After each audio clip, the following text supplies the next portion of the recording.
Hi, everybody. My name is Stuart Schlossman, president and founder of MS Views and News, and I do want to say good morning to all of you all, and I want to say good morning to everybody who's watching online. Thank you very much for being here. And I asked everybody in the audience a few minutes ago if they wanted their picture taken. I want to get everybody's picture online, too. Can I do that? No, I can't really do that. But, you know, I got to have a way to joke around with you anyway. All right. Today's program is a Competence to MS Care program. We do these in rural America and underserved communities around the United States. We do this because we're providing resources during our program that you might not be able to get locally on your local level. And for those that are watching live, then we're hoping that you can use, the information that's provided as well. Today, we have a lot of sponsors. They are exhibit sponsors. And today's exhibit sponsors, we have Alexion, Sanofi Genzyme, EMD Serono, Bristol Myers Squibb, Janssen, Novartis, and Genentech. And we do want to thank them all for supporting what we are doing for this community. All right, next. I'm not going to be talking all day because everybody knows me already, all right? And if you don't, you come see me after the program, and you guys can text me, all right?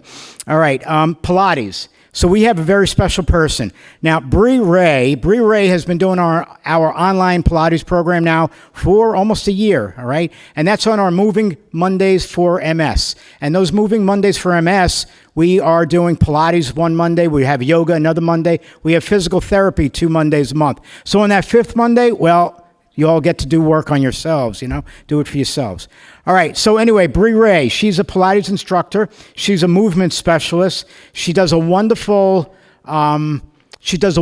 campaign for those that have been watching online every month. And for right now, we just want to ask Bree to come on up here. Rhea is Bray, all right? We just want to ask her to come on up here, and she's going to give a wonderful presentation for about 35 minutes, and then we'll do Q&A. Thank you, everybody, and let's welcome Rhea. Thank you. You're good. Thank you. Thank you, Stuart, and thank you to all of our sponsors here that are providing this awesome part to educate us for movement with MS. So I'm Rhea. I've been doing Pilates for about 6 years, and I've been teaching for 4. So my background with Pilates, that's how far it extends, but I've been in the movement industry for about 12 years now. And I've realized that over those years of moving with others and teaching others to move, that mindset has a lot to do with how you're moving. So I'm a firm believer that movement is medicine. I'm here local in the Greenville area, so if you'd like to find me, I work at a studio called Core Grow Strong. It's close to downtown on East North Street. Address is right there, but I also have my own business as well. That is, I call it Movement Studio, and it's spelled, everyone's like, but you spelled it wrong. No, it's spelled that way for a reason, because I believe movement with meaning really does give us a little bit more purpose to what we do in our everyday lives. So if you wanted to contact me as well, that is my email address that you can contact me directly, okay? All right, so let's get into the presentation. So Pilates is a person, but it's also a movement specialty. This is Pilates. He invented Pilates. In the beginning, he didn't call it Pilates. He wasn't narcissistic like that. He called it Contrology, the study of control.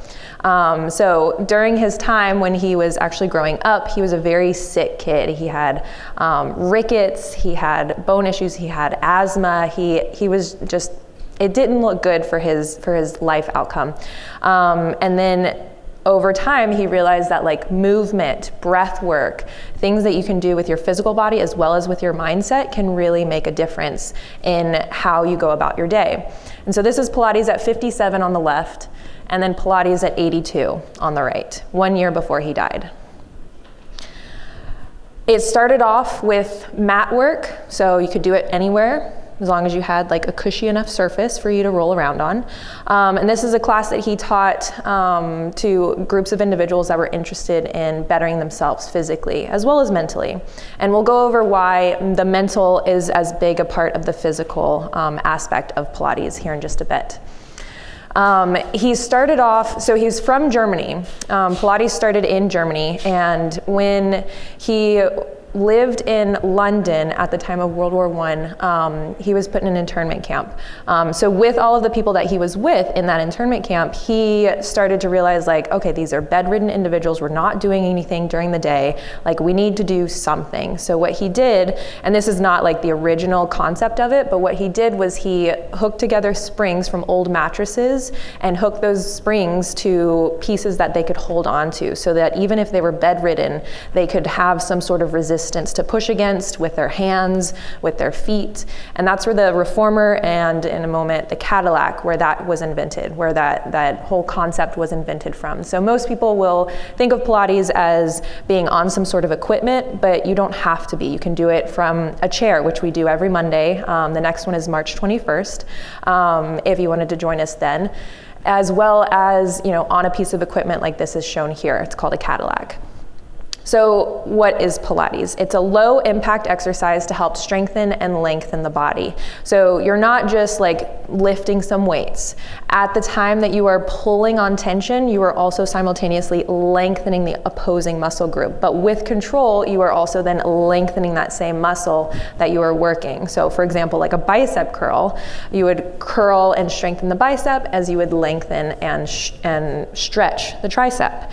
And that applies to the full body concept of movement. So a lot of people will also say that it's all about core.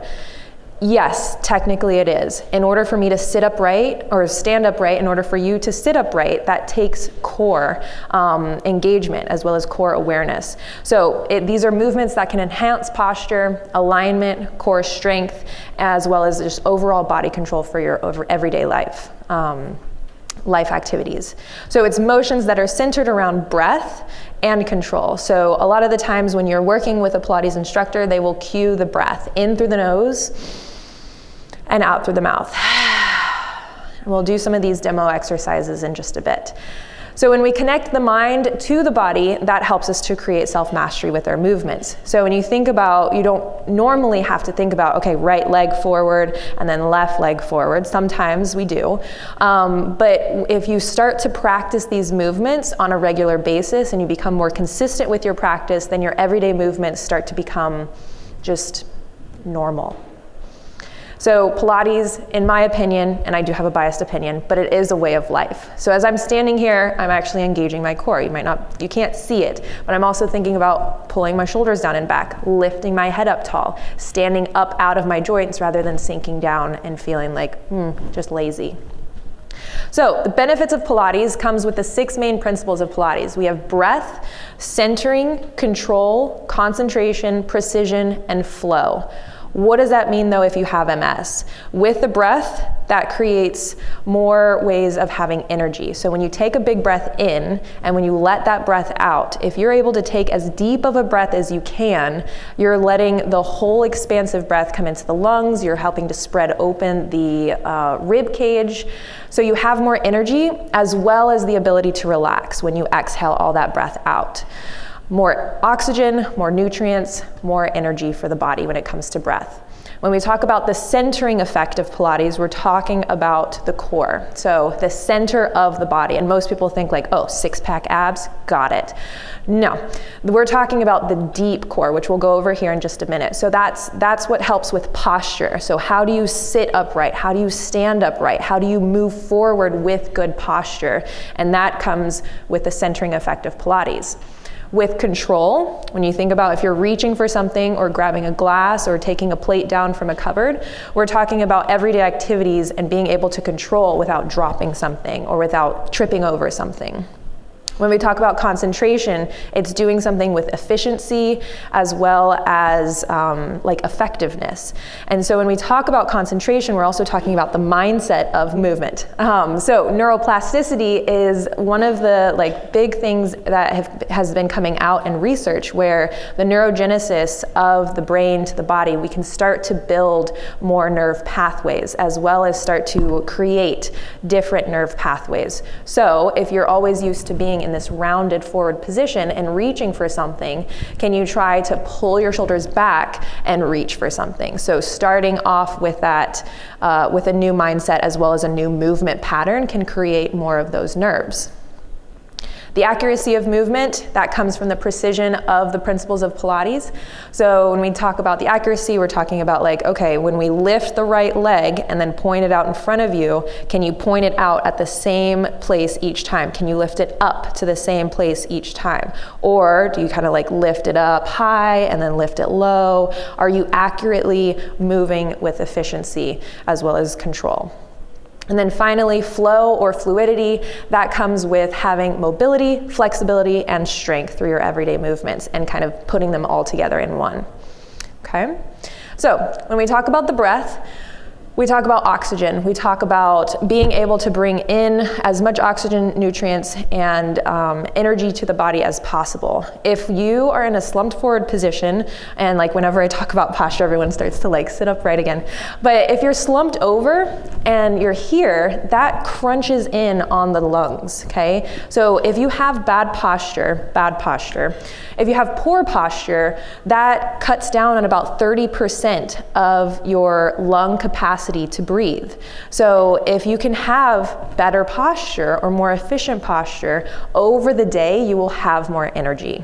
Okay, so there's a difference between chest breathing and belly breathing. So I want you all to like just take a seat upright and notice how when you inhale in through the nose, where does the breath go? And what I mean by that, like, do your shoulders start to lift or do you feel your belly start to expand? Okay, so there's chest breathing and belly breathing, and what we want in Pilates at least is belly breathing. So we want that diaphragmatic breath to help us expand out all the way as wide as you can. And then that exhale from the back of the throat, from the back of the mouth, that breath will help the lungs to help come and push all that air out.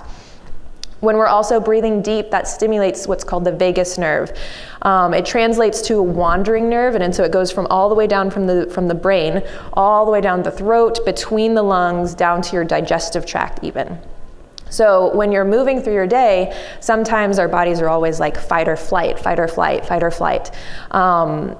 But when we can take those deep breaths, it turns on what's called our parasympathetic nervous state, or our rest and digest. So if we're able to take in deep breaths and rest, and then also help with digestion, then our body can start to let go of tension, that tonality in the muscles, that sort of like position that some people's bodies take on when you start to get stressed out or at the end of the day and you're just like, I can't let go of any of the tension or the stress that I've held on to. The breath can also help with relaxation versus contraction of the muscles. So when we talk about inhaling on the inhale breath and exhaling and moving on that exhale breath, that helps us to contract through the core when we're working. Whole body integration with movements and the breath. So what that means is, as you'll see with the demo movements, is that we move with the breath. We create a rhythm, a synchronicity of the movements so that our body can start to be like, oh, okay, like this is chill, we're good, we're moving here, this is fine, okay? Being present, the breath helps you to let yourself anchor into the present moment. All right, so this is my favorite slide. Centering is when we talk about the core. When we talk about the core, most people think six-pack abs, but what we want to think about is the deep, deep powerhouse of the core, and this is what Pilates is known for. We have 4 different types of muscles when it comes to the powerhouse of the core, and that's the diaphragm, what you see at the top, as well as the transverse abdominis, which looks like it's from the side. So this is a picture of like if somebody were just to cut me in half, and you're looking at the side of my body. But the transverse abdominis actually wraps around like a big belt or a corset. So it attaches in the back of your spine, attaches in the front of the body, and then also attaches from the ribs to the pubic bone down at the base of your bony landmarks. We then have our pelvic muscles, or pelvic floor muscles, and that's at the base, like kind of right between your legs. And this always like gets a little chuckle, but you know, everyone has one. So I just want you to like think about your butthole. And when you think about lifting your butthole up, then that is you contracting your pelvic floor muscles. So try to do that right here. Nobody's gonna know you're doing it, but try to do it without squeezing your butt, okay? So not the butt muscles itself, but the muscles to lift up inside of you. And that is your pelvic floor muscles. And most people don't know or have heard of pelvic floor muscles, but it's such an important part of our core. Finally, we have the multifidus, which are actually tiny little muscles that kind of crawl up the spine. And you can think of the spine as like a bridge, or the multifidus muscles are like cable suspensions that help the bridge to stay upright or long. So when we look at these muscles and we look at how they are fitting around the powerhouse of our body, we can then think of them as like a box. So each time that you take a big breath in, you want to expand the box outward, upward, front and backwards, okay? And then each time you take an exhale out, that box comes inward from front to back, inward from side to side, inward from up to down, down to up. Okay, so we're talking about the center of the body. We also talk about the stability that it provides for us. So if we have a stronger core, we're able to sit upright, we're able to stand upright, we're able to have more energy throughout our day. It also is a connecting piece between the upper and lower extremities. So when we talk about Pilates as being like a core workout, but then you see people like pushing with their legs and you're like, but that's not a core workout. It is, because when you're pushing with the leg, you have to keep yourself from kind of torquing out the rest of the body. You have to stay upright and still moving with control. So when we talk about what is the core, we've already gone through these: pelvic floor, transverse abdominis, multifidus, and diaphragm. There's going to be a test at the end, so don't forget those words, okay? All right, so when we talk about the control of our movements, practice, practice, practice will make the biggest difference. You can't just do it once a week and expect to see results. I mean, you can, but it's going to take a very long time for you to get there, okay? When you come to like creating goals, you want to have a full body experience to prevent risk of injury. So if you're only working upper body and you're pushing, you're pulling, what about your lower body when it comes time to stand? You want to have a mind and body connection when it comes over control. So when you think about like just lifting your left finger and giving it a little digit bend, that's your mind connecting to the body. So can you move your body from the core or from the powerhouse? And so when I say that is like when I'm teaching my Movement Monday classes is, but when you lift the leg, can you lift the leg by drawing the core in? Or can you reach the arm out by pulling the core in? So these are all things to think about when you move through your everyday movements as well. And now I know it seems like there's a lot that's like, but how am I going to remember all that as I'm moving through my day?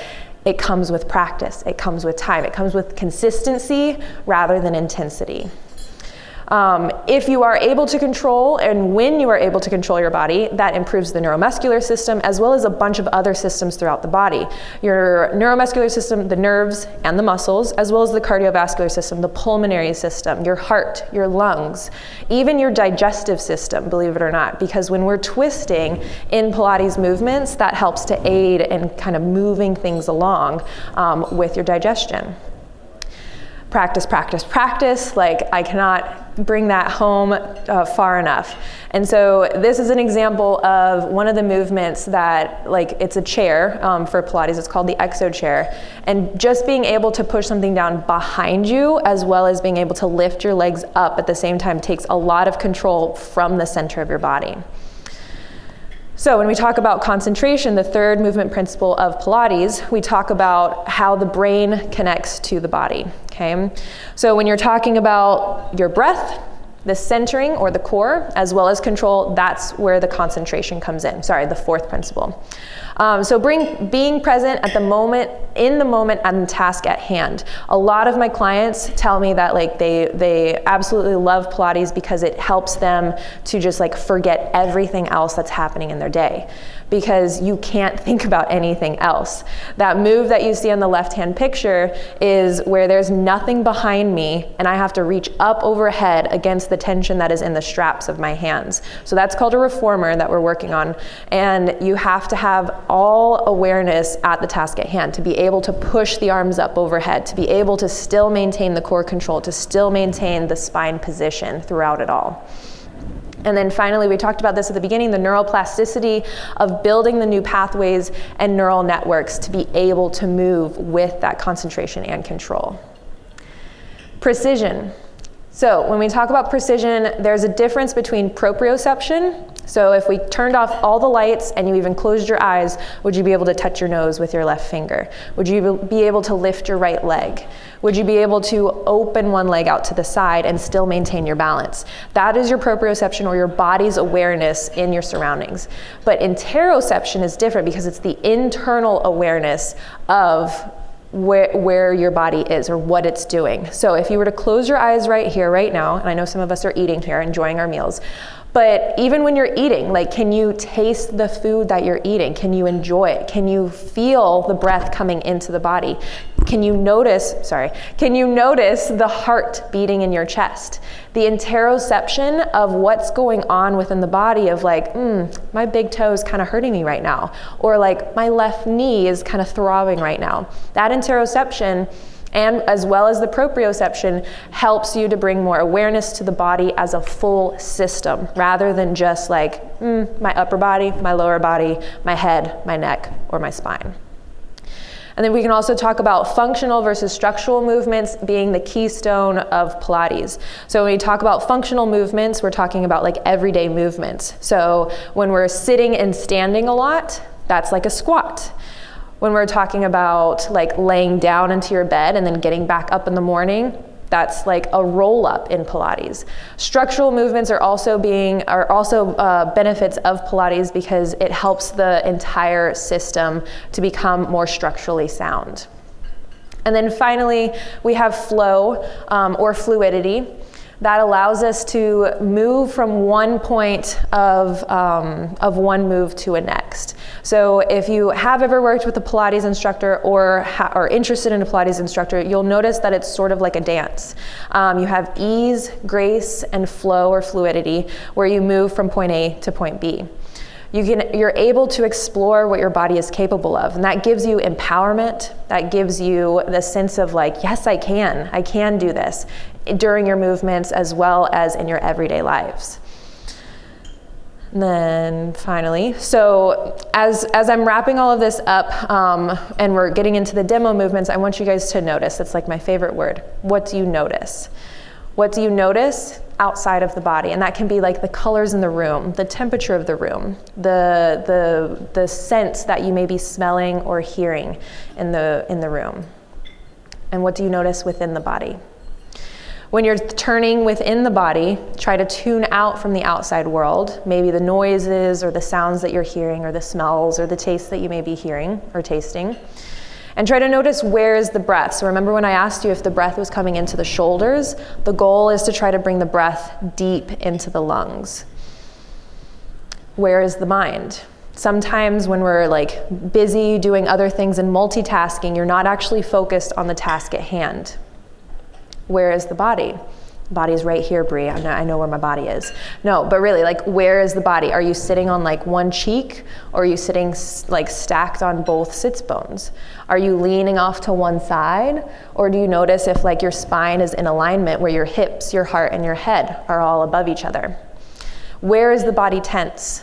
Do you notice if like where you carry your tension is in your hips, your shoulders, your neck, maybe even your jaw, or your toes? Where is the body soft? Bringing your awareness to all of these different points of the body can help you to build up, to kind of flex that interoception muscle a little bit more, that proprioception. So I'll leave that screen up on the board here for you to contact me if you want to. Remember that I'm at Core Grow Strong on East North Street, downtown Greenville, or I have my own movement studio. I teach out of my house. So if you are comfortable with doing that, you can contact me for privates. So since we're all sitting in a chair, and I know some of you are eating, but just to demo some movements that might be seen in a Pilates chair class is where you're sitting in a chair and you want to make sure that you're sitting upright. So if you can pull your chair away from the table, if you'd like to participate, you can. But with your hands resting onto your knees there, take a big inhale and notice how it helps you to stack the spine up tall.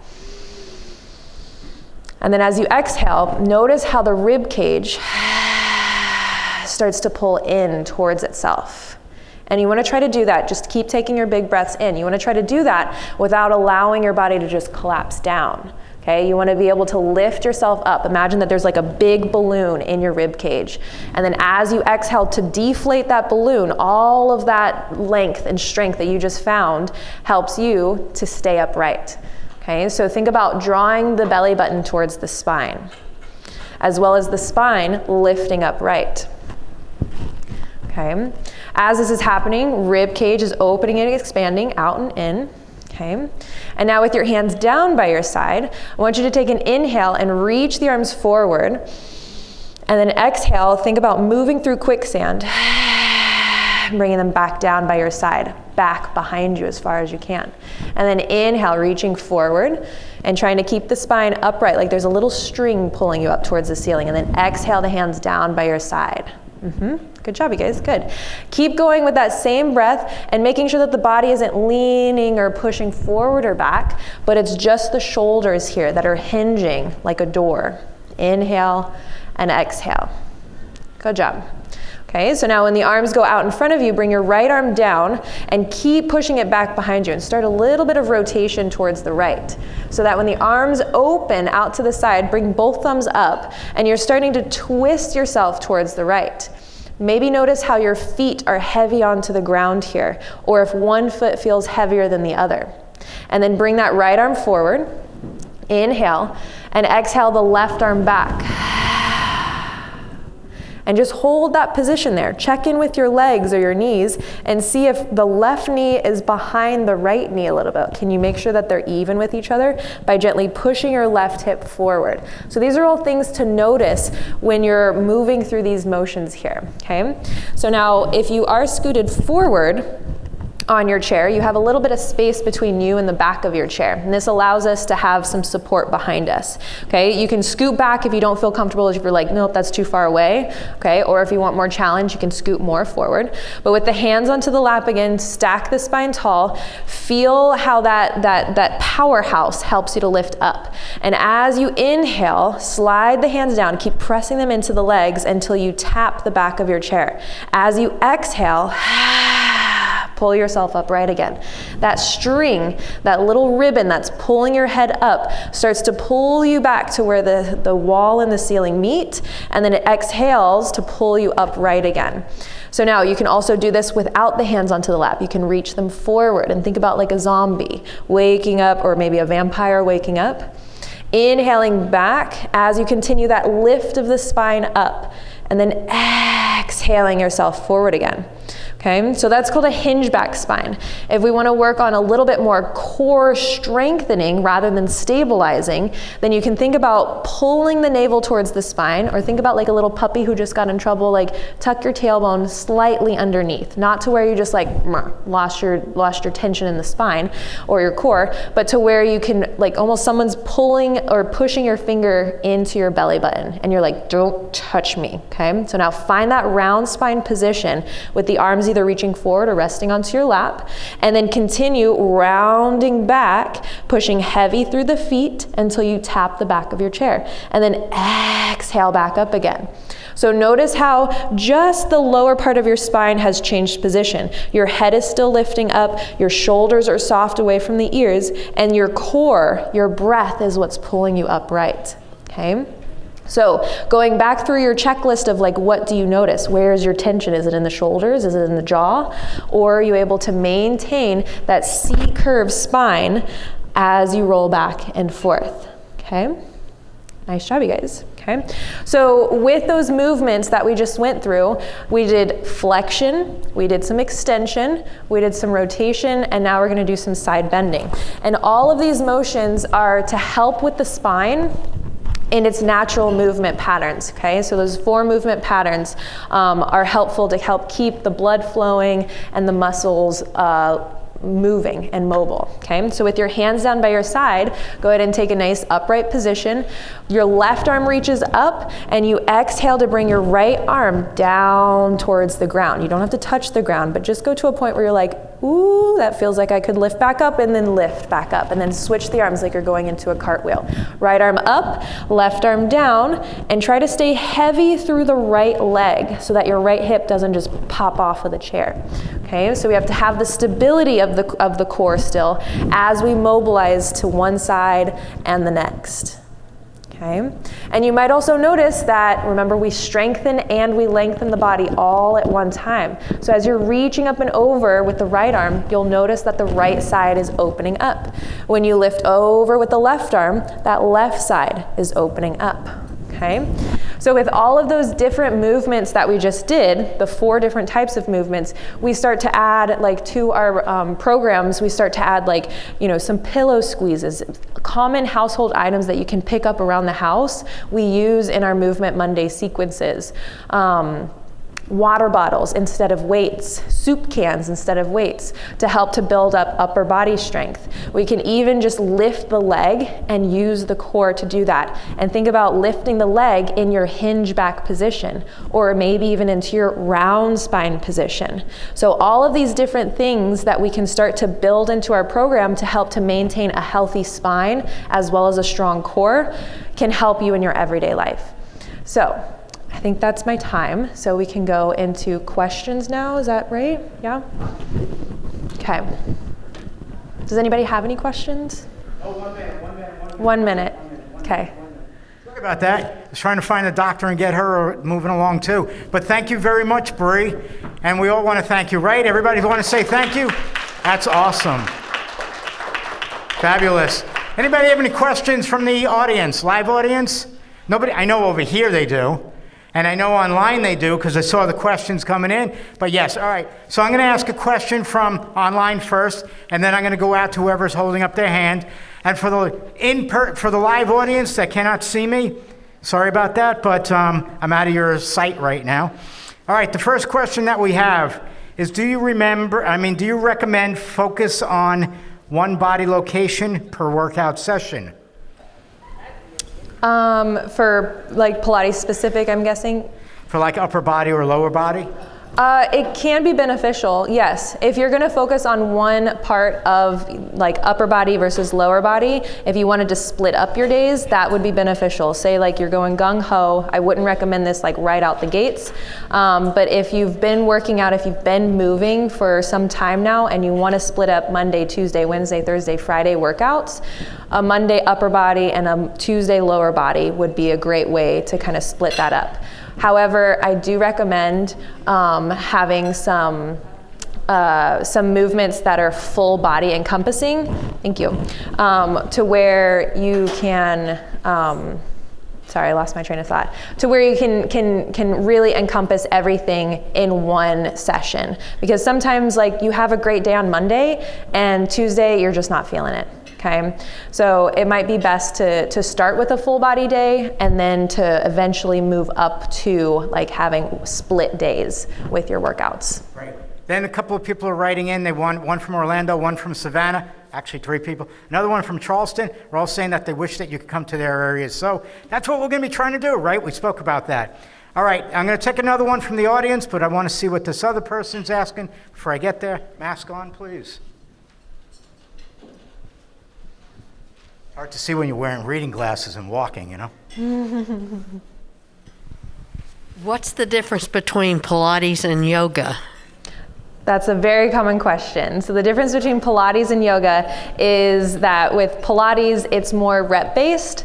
Pilates, you typically flow from one movement to the next. In Pilates, we'll be in one movement, say like for the leg lifts that I give the demo on, we would do about 8 to 10, sometimes even 15 of those before moving to the next set of exercises.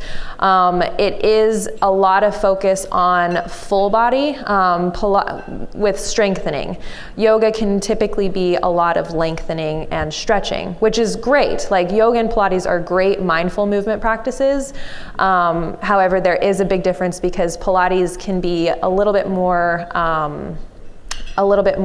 tweaked to the sort of equipment that you have around. You can do it on your mat. You can do it on a reformer. You can do it on a chair. You can do it on, you know, the options are endless with that. So that's a good question. Did that answer your question?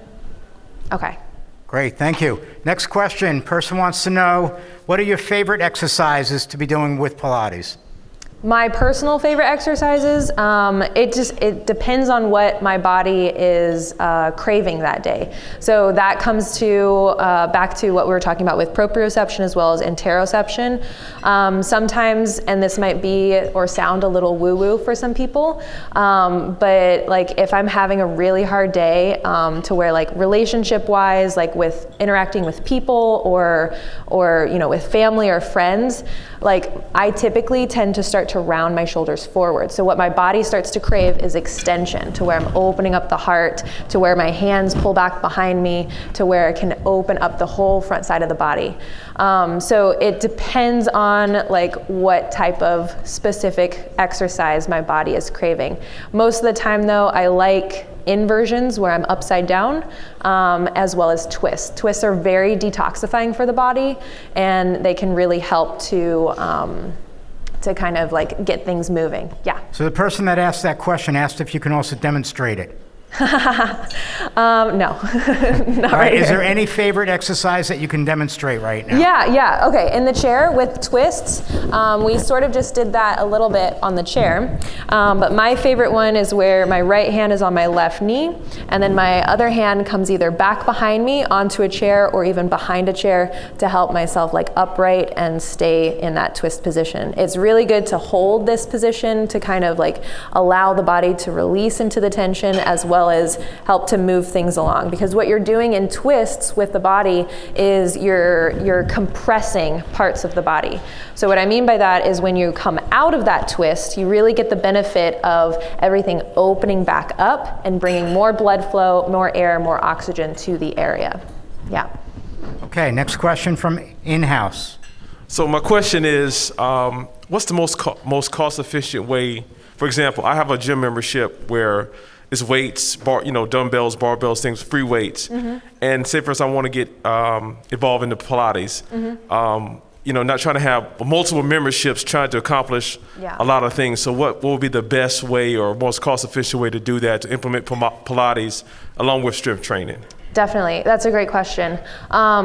There are a lot of great YouTube platforms or channels that you can look at, and those have a lot of like mat videos available for you.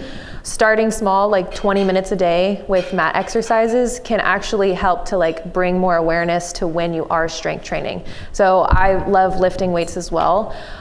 It's something that really I feel more empowered doing, and the Pilates and the yoga aspect has like changed my weightlifting game completely. So just doing mat exercises and bringing more awareness to like when you're in a plank position, and that's like just at the top of your bench press, to being able to pull the core in and to find that powerhouse while you're doing that, to lift the pelvic floor up. It changes up the complete movement of a bench press, in my opinion. So starting on YouTube is a great like cost-effective way because it's free, it doesn't take a lot of time, and it doesn't take a lot of equipment either. Question, can Pilates be used for cardio? It can be, yes. There are different types of Pilates equipment that can be used with cardio aspects in it. There is a type of, I don't know if this would be like a good example of it, but nope, okay, it's off now. Sorry, no, that's okay. You don't need to switch it back. So in the presentation, when you saw the reformer, there's a piece or an end of the reformer that can be changed out for what's called a jump board. So with that jump board, that's where the tension of the springs can be added onto a very light setting. So with that resistance, you can start to jump away, and that gives you your cardio aspect. But with that cardio aspect of it, you do have to have a lot of core control to be able to jump and still maintain your spine position while laying down, okay? Great, thank you. Mm-hmm. Next, Michael online is asking, I have a total gym system. Can I incorporate Pilates on the equipment? Yes. Yeah, there are some great free resources on Total Gym, I think on their website, totalgym.com, well, if that's the website. But I have seen videos for Total Gym equipment of where it is specifically catered towards Pilates movements. So yes. Great, thank you. Anybody else in the audience? Because I'm hanging out by where I'm getting a lot of questions online. Anybody else in the audience? Raise your hand, please, if you have a question. Otherwise, okay, great. I'll go back here. All right. How can you perceive or notice which muscles are working if you are unaware? Sometimes bringing your hand to the place of where you are moving to. So for example, if we're side bending towards the right, placing your right hand or even your left hand on that piece of the body can help you to feel the muscles engaging. If you're doing a leg extension where you're kicking your leg out in front of you, that hand on your leg can feel the muscles working underneath of your hand. So that's a great question because I implement it a lot with my MS clients when we're talking about hamstring engagement. She holds herself under her hamstrings and pushes into the ground or tries to pull into the ground so she can feel the hamstrings engaging. So it's a lot of tactile feedback that she's giving to herself while going through the exercises. So the same thing applies with a certain person just wrote in that they have the same issue with their glutes, but even with their hands, they can't feel any glute muscle movement. So using equipment like resistance band can be helpful with that. So that, you know, on Amazon you can buy some for like $10 or go to TJ Maxx and there's a pack of 3 that you can get for the same cost. Resistance bands, if they're placed around the thighs, above the knees or the calves below the knees, can help to add resistance. So if you're seated and your hands are on your buttocks and you're pulling the knees out and in, getting some abduction and adduction with the hips, then that resistance should be able to give you a little bit more activation through the muscles that you're looking for.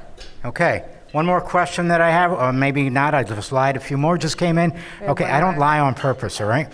Anyway, a person is writing, going back to the yoga and the Pilates, why is Pilates breathing different from yoga breathing? So with yoga breathing, it's in through the nose, out through the nose, typically. With Pilates breathing, it's in through the nose, out through the mouth. And the reason for that is when you're breathing out through the mouth, especially from like the back part of your throat, you allow yourself to connect deeper to the powerhouse, the deep core. So if you can think of your torso from shoulders to hips as being like a soda can, you want to fill up that soda can with as much air as you can when you're breathing in. So that when you breathe out, when you exhale, you're able to pick up the pelvic floor and expel all of the air out from the mouth. So the diaphragm, which is one of the powerhouse muscles, which sits right here at the rib cage base, you breathe in and that lowers down. And that should typically also kind of press the pelvic floor down as well. And when you exhale, both the diaphragm and the pelvic floor should be able to lift up as well, okay? If you have that sense of control and that sense of awareness. Question from in-house. The Pilates class that you mentioned you'll be teaching on March 21st, is that through MS Views and News? And will there be more? Is it just a once a week class or will there be more? It is on March 21st. That's taught at 7 p.m. at night, and it is once a month for the Pilates section of it. But there's also that once a month Pilates, the once a month yoga, and then the twice every Monday physical therapy. Yeah. Twice a month we do physical therapy with Gretchen Hawley, once a month yoga with Megan Weigel, and once a month Pilates with Bree. Gotcha? All right. Anybody else have any questions? Well, if we don't have any other questions, then I'm going to have to say thank you to Bree. Thank you. And first off, I want to say goodbye to everybody online. Thank you very much for being here.